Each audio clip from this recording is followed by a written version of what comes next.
Welcome to today's episode of Boobs Aren't Worth Dying For. This is Deborah Beaumont, and I'm your host. I'm a functional medicine practitioner as well as an advanced practice nurse. And as you know, I am really interested in bringing information and guests to you that I think are really essential to recovery, and not just recovery from cancer, but actually living well and really helping us achieve our health goals. Because my personal belief is one of the things that happens when we get hit with a cancer diagnosis, and not just what we do, but what the medical world does, is everything is cancer. You're just a walking diagnosis, and other aspects of your health can just get ignored or pushed to the side or just not even given attention. And I know that's been my personal experience. And the reality is, if you had other health problems going into a cancer diagnosis, you still have them going through. And sometimes treatment in and of itself creates other health issues coming out the other end. And we still don't have a very good way of addressing all of that because everything's about the cancer. Because as we all know, cancer is a big, scary disease. And sometimes I think we can get so single-minded we lose focus on other things that are very important.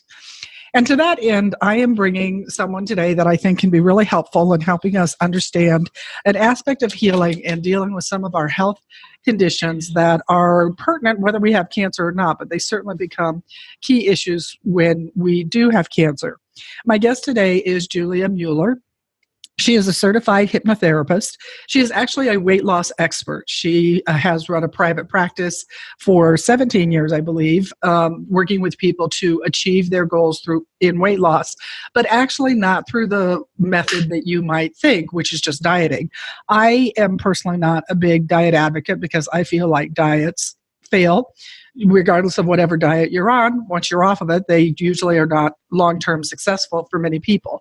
And I think there are bigger issues and a bigger conversation we need to have about that, about nutrition, about health, about food, about the role food and eating has in our lives, and how we address those things in a comprehensive way if we really want to make significant and long-lasting changes.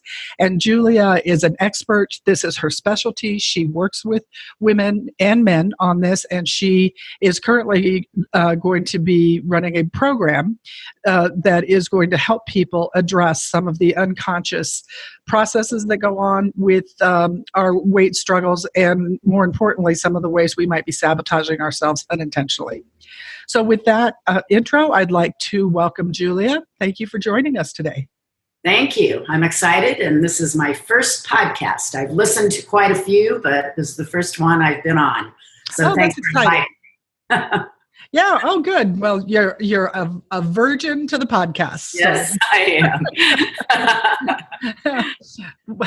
Well, I know Julia. Julia is a colleague and someone that I work with, but she is new to you. So, Julia, can you just take a few minutes and just introduce yourself? And I kind of gave a broad overview, but fill in anything that you would like people to know about yourself or your work, or what actually draws you to being a hypnotherapist. Sure.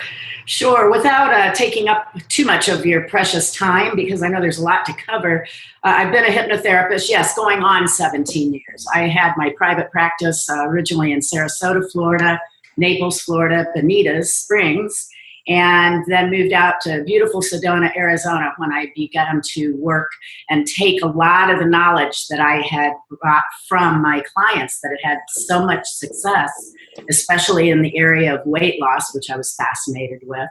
I decided to take that knowledge and create a program that would enable them to actually initiate the weight loss experience from anywhere with me.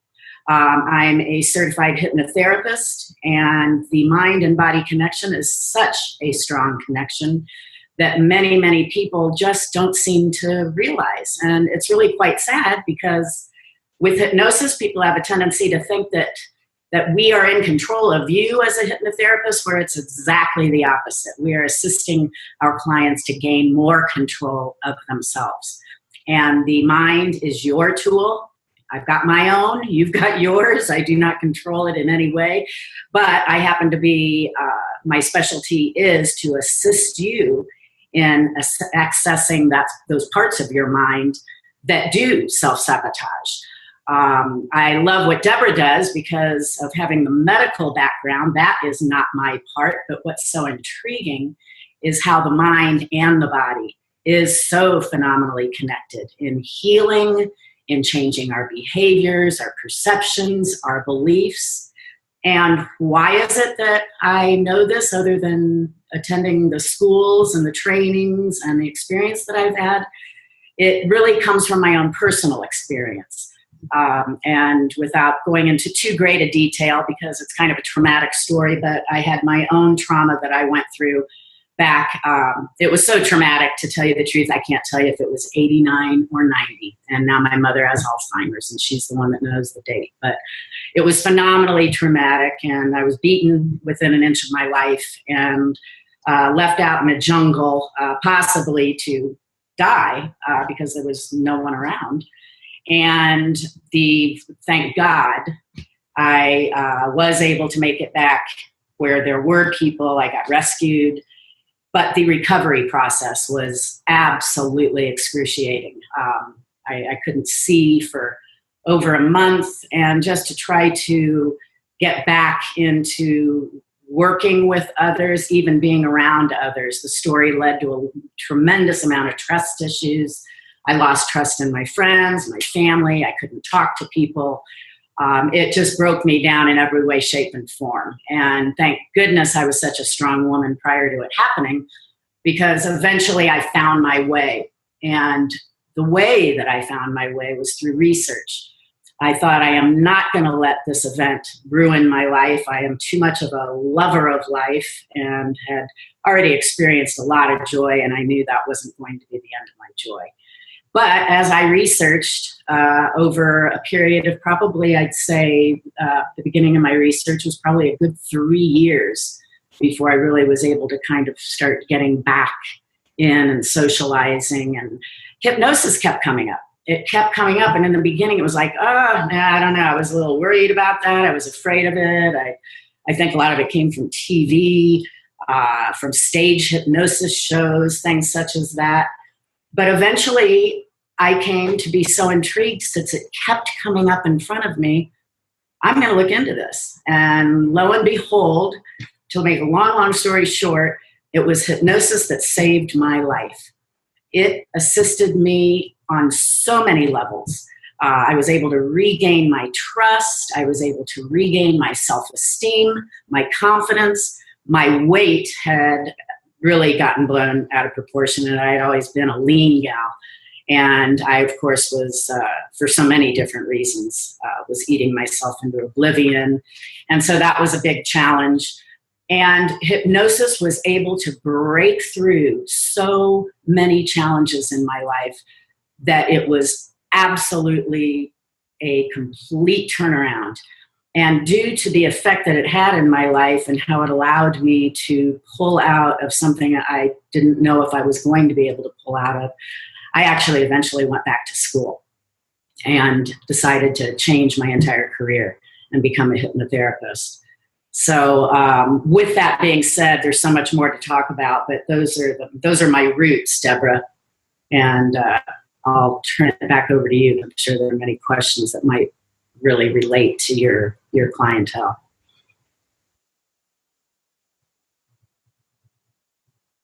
Are you there?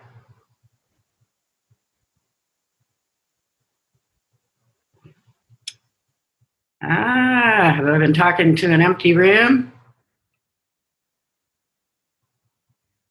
Are you there, Julia? Yes. I don't know what happened. I heard your whole thing. Oh, good. It cut me out. So, okay. So this part, all of this, Dale can edit out when he edits it. So, well, I'm really sorry to hear such a traumatic and difficult story as to what you went through. I mean, that kind of trauma is pervasive and can be lifelong. The thing that I am struck with is you mentioned a lot of key points about hypnosis that I would really like to emphasize for our listeners in case they've never had an experience with hypnosis. You and I have talked about this in the past, where I think there's a lot of common misunderstanding about what hypnosis is. Oh, And yes. I'm wondering if you could just take a minute or two and just talk about, basically how you explain hypnosis to somebody who's afraid that, if I go into a trance, you're going to make me quack like a duck, or whatever people might think. I just think there are so many misconceptions. I'm wondering if you can address some of that. Yeah, and I'll tell you what, I love the quack like a duck. I even used to use it in some of my literature. But because every year as a certified hypnotherapist, a good hypnotherapist really keep their education process ongoing. And we have some remarkable conferences we go to every year. So if anybody has seen a lot of stage hypnotist shows, I have, because we have them each and every year. And we have some phenomenal stage hypnotherapists out there, or hypnotists, not hypnotherapists. And one of the reasons I kind of want to talk about the stage show is it's really important that people understand, if they ever have seen one, whether it be on TV or in person, what it's all about. Because I do believe it's one of the main things that has ingrained fear into people. And I've even come close to, and many of my colleagues have changed the word hypnosis, because people have such, it really turns them off and scares them. But if you've ever seen a hypnosis stage show, that may very well be why. It's for entertainment purposes only. Keep in mind and look back on it, if you've been to one before, people always volunteer to go on the stage, don't they? It's because oftentimes a lot of people, and I have seen people that have been so shy, actually volunteer to go onto those stages. Why? Because it gives them an excuse to do things they typically wouldn't otherwise do. You would never ever do anything through the use of hypnosis that you don't believe in, that's against your morals, against your beliefs. But if there's something you really truly want to do, that's where hypnosis is so phenomenally powerful. Now, keep in mind, when those people are up on stage, again, reflect back. You've watched the hypnotist or their assistant pull people off the stage, haven't you? Seldom do you ever see a stage show where they don't pull somebody off. It's because you're in complete control.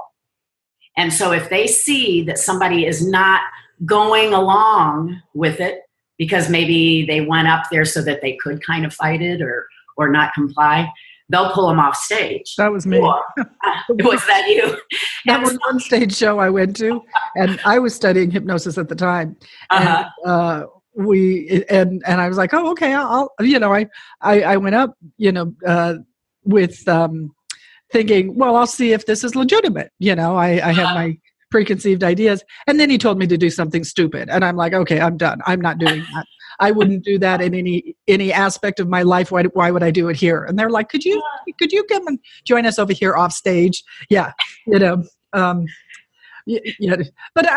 mean, I think that's, it's all about compliance. We are not in control of you, but as long as you allow, that's my big word. When I work with my clients, I literally print out the word allow.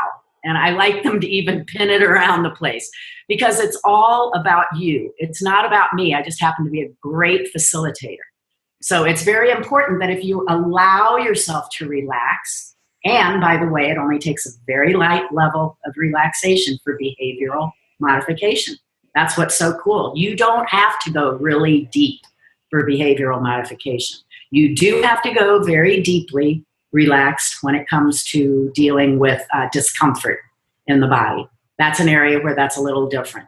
But when it comes to behavioral modification, you just let go and enjoy. I mean, what a great way to make changes in your life.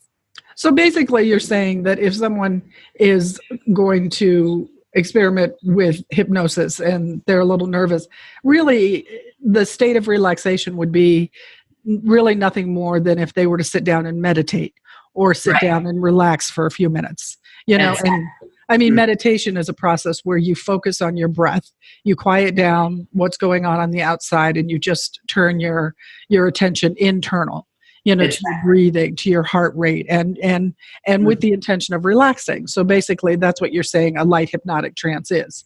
It's nothing more than just allowing yourself to relax and to feel safe and comfortable to be able to let go of some of that vigilance that we have all the time. You're right. You're exactly right. As a matter of fact, Deborah, meditation can actually be more difficult than hypnosis, because the difference, and I had a long conversation with a meditation expert she's quite well known here in Sedona, and we love what each other does. And she believes that meditation and hypnosis can be so very similar, except you're expecting a result out of hypnosis. With meditation, it can almost be more difficult because the quieting of our minds these days can be so tough, especially in this world of technology and fast pace. But with hypnosis, you're actually doing your very, very best. Yes, you can sit there and listen to every single word I'm saying, whether it's in person or via my powerful audios. You can sit there and listen to every word, and you'll still succeed as long as you just let go and allow it to happen. And most people will listen in the beginning because they just need to get comfortable with what I am saying, and they want to know what's being said to them. But once they learn to trust and let go, the fun thing is that I ask you to go on a vacation for your mind. Typically, I won't lead you to specific places because I am going to be asking you to use these audios or in session with me on a frequent basis. And so consequently, if I leave it open, you can go anywhere you want and go someplace different every single day. And so that's the neatest thing about it. You're just taking a vacation for the mind. You can go off and wander. You can go be in the woods. You can be floating on a raft. You can lay on the beach, whatever it is that feels good to you, because your subconscious mind will pick up on everything that's being said. And then with the repetition, that is how behavioral change and modification occurs. And you will never allow anything to happen that you don't want to happen. And that's where it can be very difficult sometimes within weight loss, and that's a whole nother topic, and I won't even enter there, but there are some reasons why people don't want to let the weight go. And well, there are a couple of reasons I wanted to talk to you today. And one of them, I would like to make sure that we do talk about weight loss, because weight loss is a huge issue for many of the women going through cancer, either for health reasons.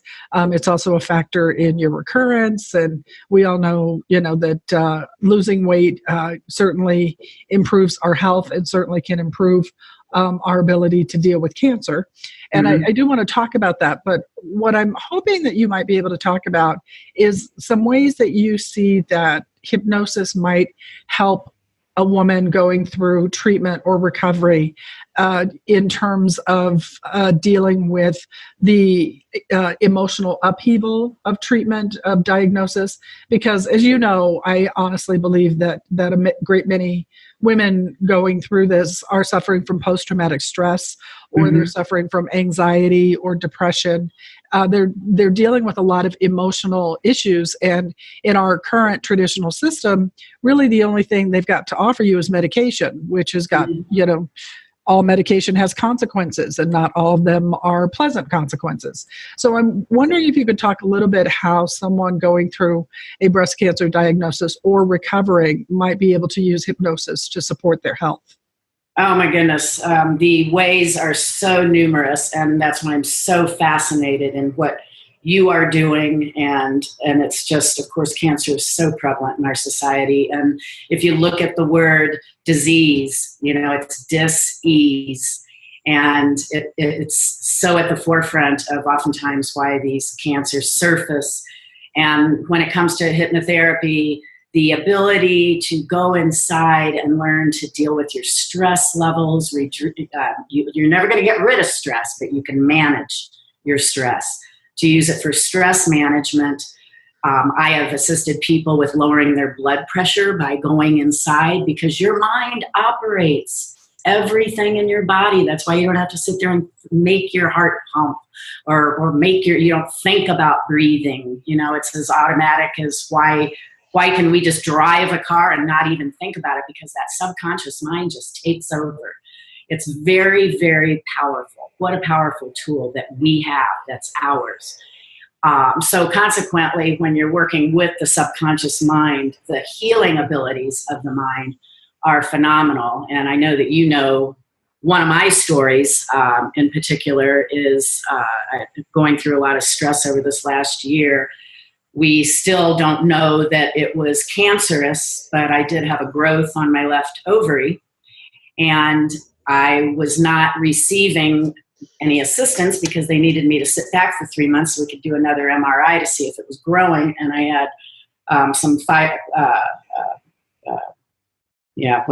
in the ovaries, I had the growth, the mass, and then I had the fibroids. And he said he couldn't go in and biopsy them just because if they were cancerous, there could be spillage. So I had a pretty nervous 3-month period of time where I just had to sit with it till we could take another MRI. But I didn't choose to just sit with it. I chose to go inside and work with myself, not only to deal with the stress of the situation and to learn to relax and let go, but to go in and do my own inner healing. And, you know, we've all got our own beliefs, but that's also where all your beliefs, your perceptions, and habits are formed, are in the subconscious mind. And when you can learn to access it, there is nothing you cannot do.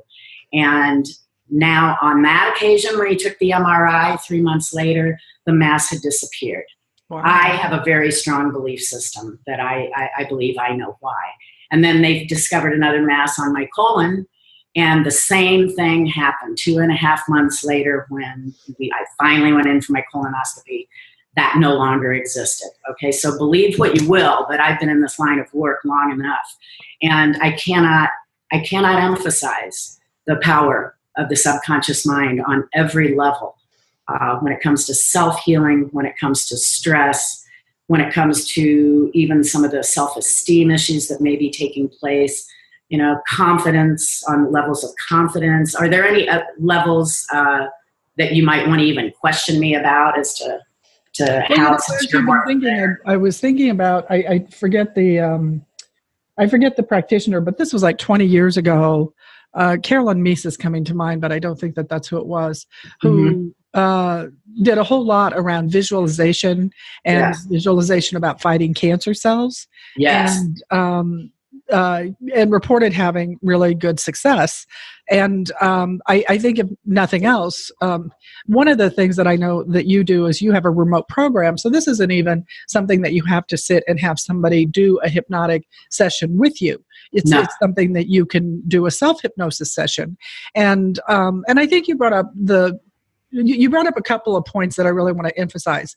In your own particular story, with the cysts actually not being detectable after a couple of months, it's not like you walked away from Western medicine and said, oh, perhaps this is cancer and I'm going to treat it by, whatever means I'm going to treat it and then walk away. You still are using both. You were still going to the doctor. You were still working with them. You were still getting follow-ups and making sure you were following it.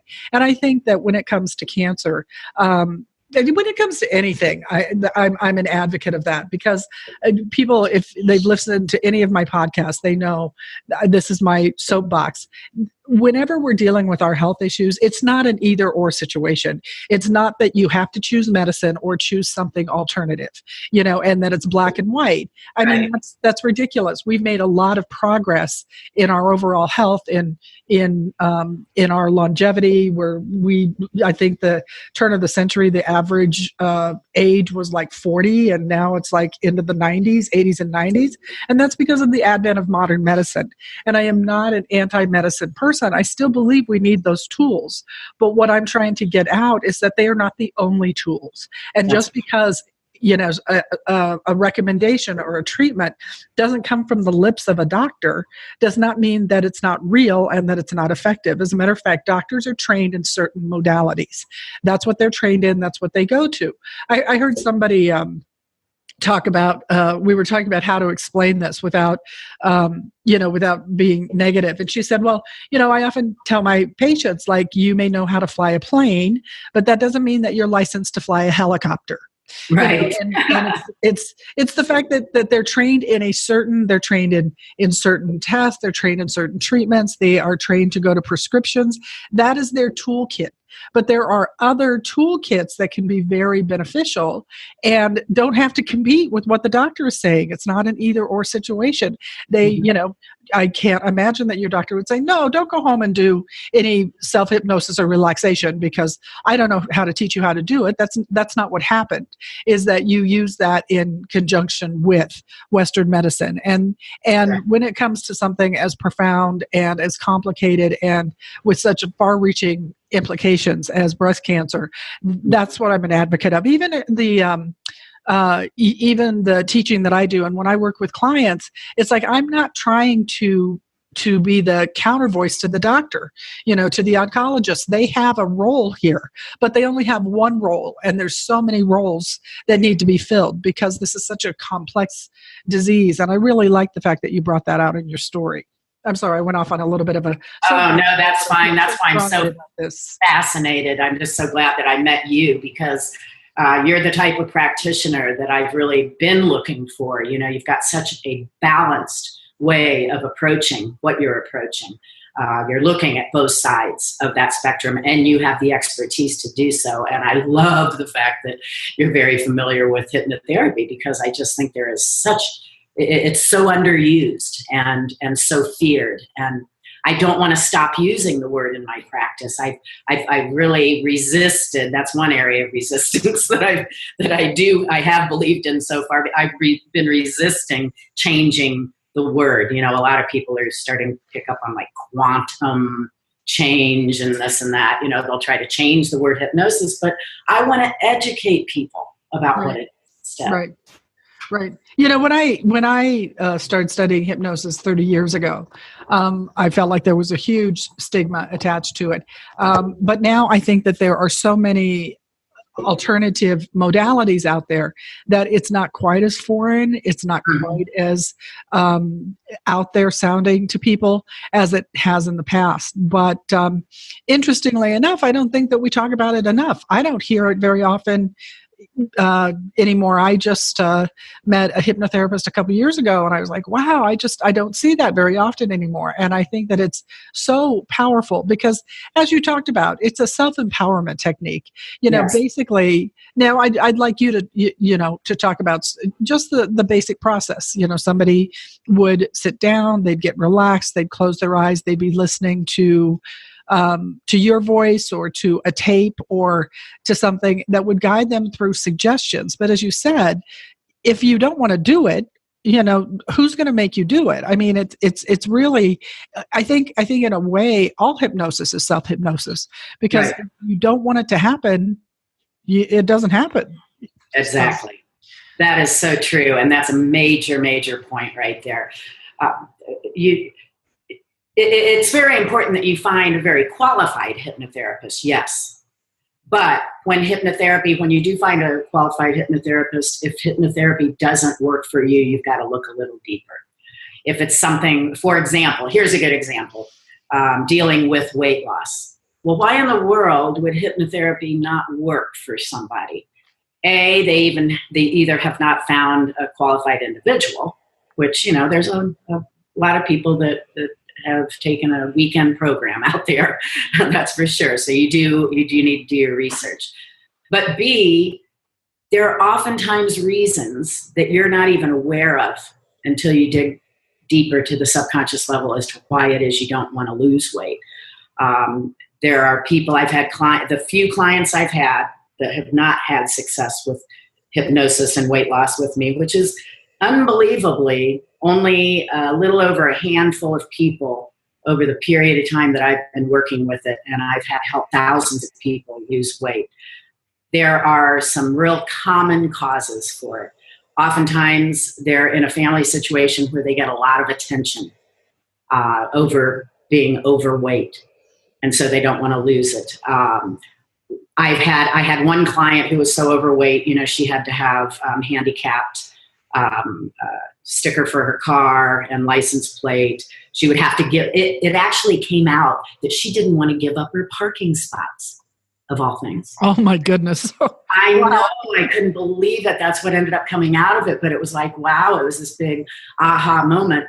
And then there was another client who just got catered to around her family because she was just big enough. She couldn't move the way that she wanted to, and so she basically got waited on. So, there are some reasons, underlying causes that can cause people to hold on to the weight, but then there can also be emotional causes that you just kind of have to dig a little deeper to find. Emotional voids. There are oftentimes voids in your life that you're filling with food and you're not even realizing it. And that's, I took the top challenges that weight loss people have had over the course of my 16, 17 years in office. And I took the very top causes and challenges and created this 12-month program. You didn't gain the weight overnight, so don't expect to lose it overnight. We deal with a different challenge each and every month. And basically, all you're doing is sitting back in the morning before you ever get out of bed. You're listening to this powerful audio that I've put together that's addressing this particular challenge of the month. You are laying back in bed before you ever get up. It's 28 minutes. I keep it under a half hour. A half hour of hypnosis is worth 3 hours of sleep, they have researched. So set that alarm earlier, and you just lay back and relax. I mean, it's such a pleasurable event. And then once you come out of hypnosis, you're basically, literally, you're getting out of bed on the right foot. You're taking that reprogramming with you throughout the course of the day. But I am a strong believer that my success with my clients, I'm not the one that's succeeding. I don't succeed unless my clients succeed. I am a very strong believer in repetition. And that's why I find it imperative that my clients listen to their audios every morning for 30 days in a row. It's like AA. It's anywhere from 21 to 28. You hear different numbers of days that repetition has to occur before a habit or pattern is changed. And that's why I just like the number 30. Do something for 30 days, change that pattern, modify that behavior, move to the next challenge. And that's what we do throughout the course of the 12 months. What a great way to go. Lay back, relax, let go, take a vacation for your mind, get up and be on your way. It is amazing the success you can have with that in any area of your life, obviously, not just weight loss. But weight loss is made up of a lot of emotions, a lot of different behaviors, a lot of levels. I liken it to an onion. I learned that, it's not, somebody can't come to you and say, okay, I want to come to you for weight loss, but I only want to do like 3 sessions. Sorry, it doesn't work that way. It's like an onion. You got to peel the layers away until you get down to that beautiful, healthy, slim core. Does that help a little bit? Yeah, and I have a number of thoughts. And, as I said, one of the reasons why I really wanted to talk to you today is because weight is such an issue. And it's an issue when you're going through menopause. It's an issue when you're taking some of these hormone-blocking drugs after chemotherapy. I mean, whatever treatments you've done and may be necessary doesn't, at the end of the day, you're still not in the body that you maybe are used to and that you're comfortable with and that you want to be in. So, this is one area of our health that, we can have some agency over. Now, I also want to say that many of those things are hard to address when you're dealing with all of these metabolic irregularities. But this is something that I think in terms of recovering and feeling better, if there's anything that you can do to just be more comfortable in the body that you're in. Now let's face it, when you're taking steroids and chemotherapy and that kind of thing, it's not weight gain per se. You are getting larger, but that's a reaction to the medication. That's not a reaction to food and gaining weight.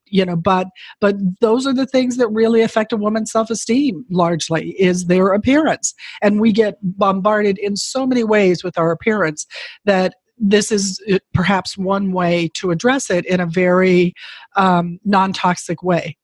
Right. Yeah, it's very helpful. Mhm. And I still have to dip back into, being, my functional medicine roots. But the thing is that I have found through my own meditation that it's something that builds on itself, or it's not even meditation, through relaxation. Mhm. It's like you're training your body how to switch into this more relaxed place of being. Right. And it really is. It's truly a training, and it's not just a mental training; it's a physical training. Most of us, when we're walking around, we're in this what they call the fight or flight response, which Mhm. we've got a lot of. When we have a lot of stress, we have a lot of cortisol, we have a lot of adrenaline running through our system, and they Exactly. call it the fight or flight response. Well, that has an effect on every aspect of our health. It changes the way we think. It raises our blood sugar. So if you're having blood sugar problems, it's a huge issue. It raises our blood pressure. It makes us more sensitive to discomfort. And in a short-term basis, like a life or death situation, there are some benefits to that, but most of us are in that place kind of chronically. And when you're doing a meditation, a relaxation, a hypnosis session, what you're actively doing is moving your body physically, not only mentally, but physically, from this fight or flight response into a more restful state that allows your body to just calm down and stop being on overdrive all of the time. The two areas they call it rest and digest, or fight or flight. So Mhm. if you think about that, if you're allowing your body and mind to rest, you're allowing your body to digest, to bring your hormones down, to really rebalance itself. And the more that we can do that, the better off it is for our health. And you can do that through any number of modalities, but hypnosis is definitely a very powerful and easy way to access once you have the basic tools. I'm so glad you talked about that, because that's such a heavy hitting point within this program as well. I mean, your mind truly does, your subconscious mind truly does operate everything in your body. So you actually are very empowered, and you do have the power over your metabolic system. The cortisol remark that you made is huge, because that's a big issue that I've seen with a lot of women and men, and stress and gaining weight, and how you really can use hypnosis to go in and work with and modify those parts in your body. I mean, people just don't understand the power that they have over themselves. And until you really start getting into using hypnosis on a regular basis, you don't really understand that till you start seeing its effects. But to be able to actually go in and like with cancer, to go in and actually do the journey through the body, I have seen it in action, where people have actually gone in and used, in their mind, they've used little Pac-Man. I don't know how many of you are at the age to remember the little Pac-Man, the original computer games. But I had one client who went in, and they decided that they could relate to the little Pac-Man guy. And they went through, and I just kind of led them on a journey through their body. And they used that little Pac-Man to go in there and eat up these various cells that were not working in their behalf. And they truly felt that had an awful lot to do with not only some of their healing and recovery, but the process was so empowering to begin with. And on that level as well, I mean, when you're working with my program, and you can see how it can kind of flow over into other areas of your life. I mean, learning to sleep better, that increases your metabolism. Oh, sleep is It's sleep huge. is sleep is the lost secret. Mhm. Everyone's always talking about what's the fountain of youth and what's the secret. It's sleep. Yeah. And even if you're not sick, most people are shorting themselves on sleep. We, as a country, we just have really poor sleep habits. So if there's nothing that you do that other than work on getting more effective sleep, it can make huge a huge difference in your health, in your resilience, in your emotional resilience, and just in your ability to tolerate getting through treatment, to tolerate anything. I mean, I think sleep is like the greatest misunderstood health factor that we deal with, and Yeah. stress and sleep, and they go hand in hand anyway. Right. Yeah, I mean, it's really a miracle that, I mean, the body's such a miracle to begin with. I just love talking about this topic. It's so exciting. And the more you allow yourself to learn about it and open your mind and your heart and your trust levels to what you yourself can actually do. And so much of it can be done. Like you said, all hypnosis is self-hypnosis. That's a very, very true point. It's just having a good facilitator in a lot of cases that's very necessary. But even like with smoking, for example, my mom was great at self-hypnosis because she allowed herself to quit overnight and never touched another one.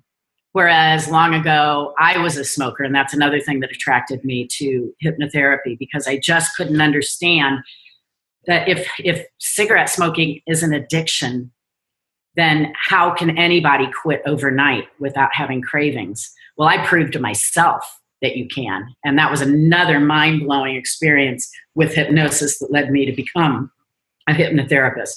Because if you have those kinds of cravings from nicotine, if it truly isn't a physical addiction, then how can you turn it off overnight? That's how powerful the mind is. It can turn off that need, that desire.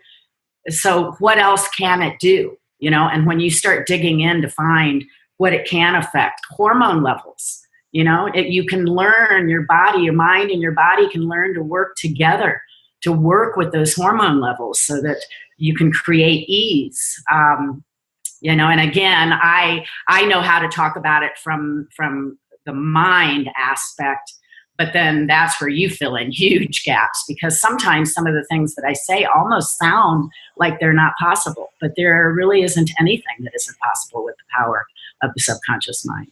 Right. I think I've heard estimates that we're only really working with about 10% of our mental capacity.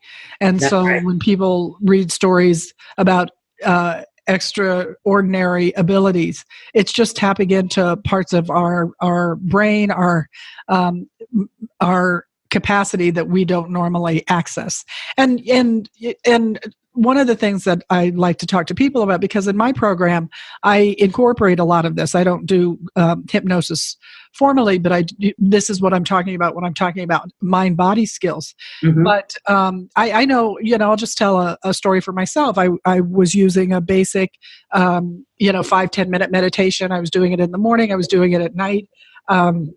To help me sleep. And it was just one of those things that in just, a couple of days, all of a sudden it's like, oh, okay, this is what I'm supposed to be doing. So it just was becoming more and more automatic, to get into that relaxed state. And it became easier and easier to get there, instead of like having my monkey mind racing and like, oh, but I hear this and there's a fly in the room and blah, blah, blah, blah, blah. It was just easier, like, oh, I'm supposed to be relaxing. Okay. I'm talking about from like a body level, not necessarily even mentally. It's just like, oh, that's what I'm supposed to be doing. Well, I started studying this many, many years ago, and I was doing this in my ICU nursing days. And I was a pediatric ICU nurse.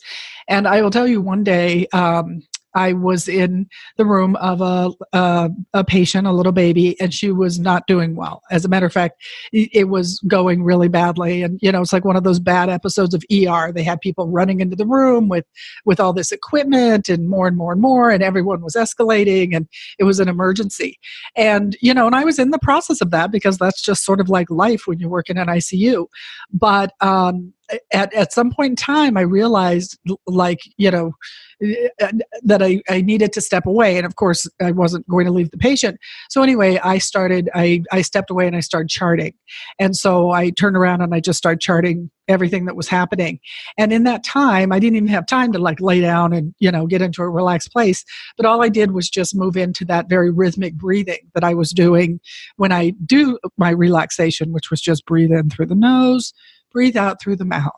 Just focus on breathing. And as I'm charting, and literally within seconds, I could just feel that physical. It was like somebody flipped a switch. It was just all of a sudden I was like, oh, okay. And I turned around, and what had been the experience of everything getting narrower and narrower and narrower, because I was like focusing on this number and that number and this number, all of a sudden I could turn around and see like the whole big picture of like what was going on. And I was like, oh, okay. And then I was able to make some suggestions, and we were able to follow those suggestions. But I bring that up because this is one of the things that being in a high stress state does. I think it's helpful if people think about really what our bodies do, particularly in anything, but particularly in this way. Our bodies are always oriented towards surviving. We're going to survive above all else. Whatever we have to sacrifice in order to survive, that's our most basic instinct and mechanism. And that's what the fight or flight response is. We came from, when we came from a place historically that ability to be alert, to be aware of danger, to be able to mobilize those stress hormones and run as fast as you could when you're being chased by a wild animal was the difference between surviving and dying. So that's how we've evolved. We have that. It's an inbuilt protective mechanism. The problem is that we use it all the time now when we're not, outrunning a wild animal. But one of the things that you do when you think about all of the effects that these hormones have in our body, and it's instantaneous. I mean, we've all had that experience where you're walking down the street and all of a sudden you're chased by a dog. It's instantaneous how fast you can get flooded with those hormones. Mm-hmm. But one of the things that happens as part of that survival mechanism is it really narrows our attention and focus, basically narrowing it to the threat that we need to escape. And so when you can relax and when you can really prompt your body to do a different thing, all of a sudden you can lower those chemicals and allow your mind and body to not be in such a highly focused, hypervigilant, I'm at risk, I'm at threat kind of state. And when you can do that, all of a sudden you're like, oh, I forgot that I can do X, Y, or Z, or I forgot the last time something like this happened, I did this and it helped. But we don't have access to even our own greater resources when we're in that highly stressed state, because basically our system is becoming hyper-focused. It's not expanding to look at all possibilities. And I think that I bring that up because whether when we're dealing with the stress of going into a doctor's office or getting a test or going in for an MRI, that is a highly stressful state. And then we leave and we're like, oh my God, why did I not remember to talk to my doctor about X, Y, or Z? Well, that's not because there's something wrong with you. That's just a natural response to being in a highly stressed state. So the more we can prompt ourselves and our bodies to release that stress and to move into a different place, I think it just gives us more of a feeling of being ourselves and being able to be in charge of the experience. And I like to bring that up because I think sometimes people have a hard time understanding what the benefit is to their health when they include these kind of non-traditional strategies, but part of it is being able to navigate these very difficult situations, feeling in a more empowered place. And I think that's what you're talking about, that this experience of hypnosis really empowers you. And I know that you work in the area of weight loss and weight management, but I think it really applies to many, many areas. Well, and you're being hypnotized all day long, too. I'm listening to you, and it's so interesting because you're able to hear all the hypnosis that's going on throughout everything you're describing, because the awakened state of hypnosis is just as huge. You don't have to close your eyes down. It's just a nice place to go to relax and learn to allow and flow, and it's very pleasant. But the majority of the negative hypnosis that can occur in life happens with your eyes wide open. Interesting, yeah. Yeah, I've had a client, as a matter of fact, I had a client that was dealing with alcoholism. And he's one of my favorites because he had heard about me, and his doctor had finally just given him an ultimatum: you stop drinking or you die. And he called me up, and we had the nicest conversation. But because hypnotherapists also work with NLP, good ones, which is neuro-linguistic programming, working with words and the way you say them and the way that you deal with the individuals. You can also be very calming on the phone. You don't have to be eye to eye with them. And this was a perfect example, because this man was petrified about stopping drinking because he was the life of the party at the country club. He thought that he would become a no one, a nobody, if he stopped. He didn't think he'd have any more fun. And within our first conversation over the phone about what we were getting ready to do in my office, by the time he came to my office, he said, guess what? I already stopped drinking. All I had to do was talk to you. Oh, wow. And I was done. And he said, I'm still going to go through the process with you because it's very important that I succeed. But I know that I'm going to stop drinking. I know that I'm done. I haven't had a drink since I talked to you. It's so amazing. When you go in, the hypnosis that goes on in the medical field, that's why I'm so happy that you know about it and you're educated in hypnosis. The medical field, everyone there, nurses and doctors should all be at least educated about hypnosis and the power of words, because how many times has a cancer patient come in and been given an expiration date, right? And they end up sticking to it, right? Have you ever heard? This came to me and I just grabbed it off my shelf. Have you ever heard of the book "The Worst Is Over"? It's verbal first aid to calm, relieve pain, promote healing, and save lives. No, it's an amazing book. What to Say When Every Moment Counts, and it's by Judith Acosta, and she's a LCSW. And then Judith Simon Prager is a PhD, and they wrote this book, and it is absolutely fascinating, and it's dealing with awakening hypnosis, as I call it, because it's also dealing with the use of words, but it teaches you what to do, even as a layperson in medical emergencies. If you run across one, and they have so many cases in this book about how somebody has walked up and literally done, it's like a fast hypnotic induction that has allowed somebody to quit bleeding right on the spot. It's absolutely fascinating, and I would highly recommend that book to anyone. I'll have to check it out. Sounds really interesting. And I really do like what you say, because, whether somebody ever formally explores hypnosis or not, but to just really understand, this is something that I struggle with all the time, the power of the words that these doctors are using. For one thing, there is no doctor on the planet that can tell you, oh, you have 3 weeks or 6 months or whatever, and know that they're speaking with any accuracy. No, they don't have a crystal ball. People have defied odds all the time. Yeah.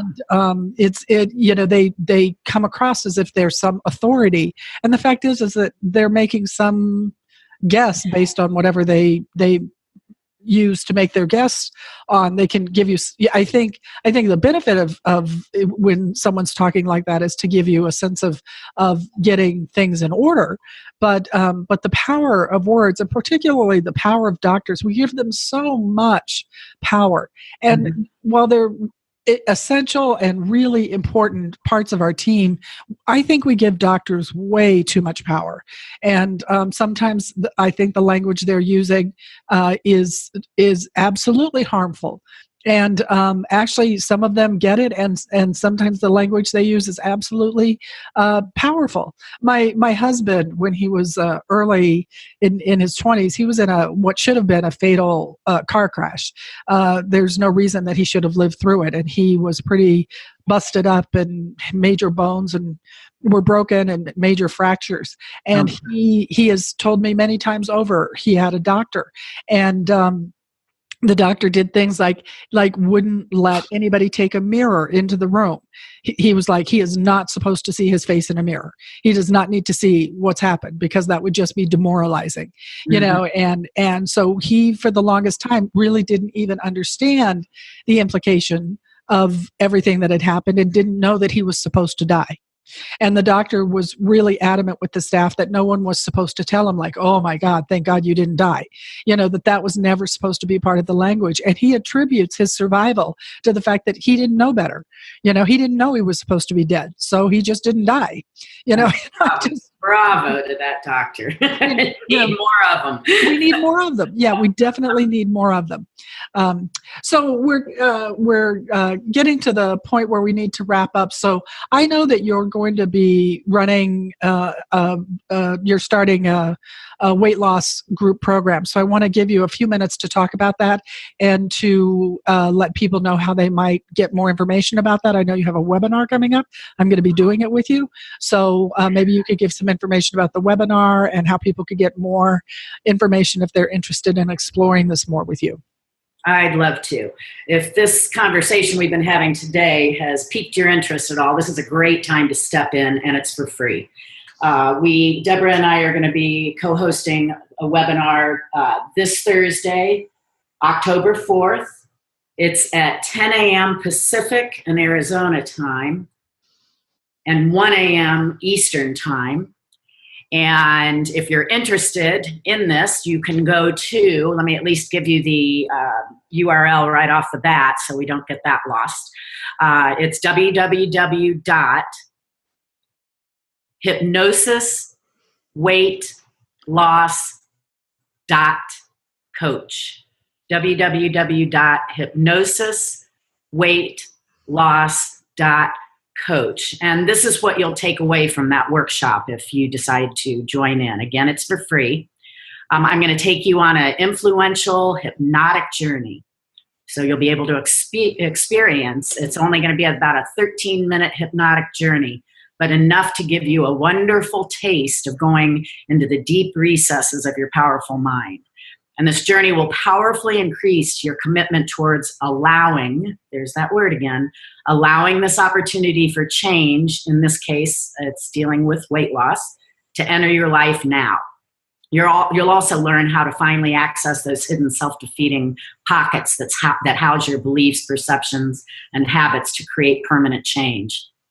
And you'll also leave the virtual workshop feeling an inspired commitment, knowing that you finally discovered a successful, comprehensive path to lose unwanted weight, to greatly improve your health, to regain that vibrant, youthful energy that you might have felt was lost forever. It's really going to be a lot of fun. Deborah is going to start the webinar out, which I so appreciate because I love having her very, very well-educated support behind me on both levels. And I am going to teach people what hypnosis is about and what it is not. We're going to bust some of those myths, I hope, and just blow them off the table.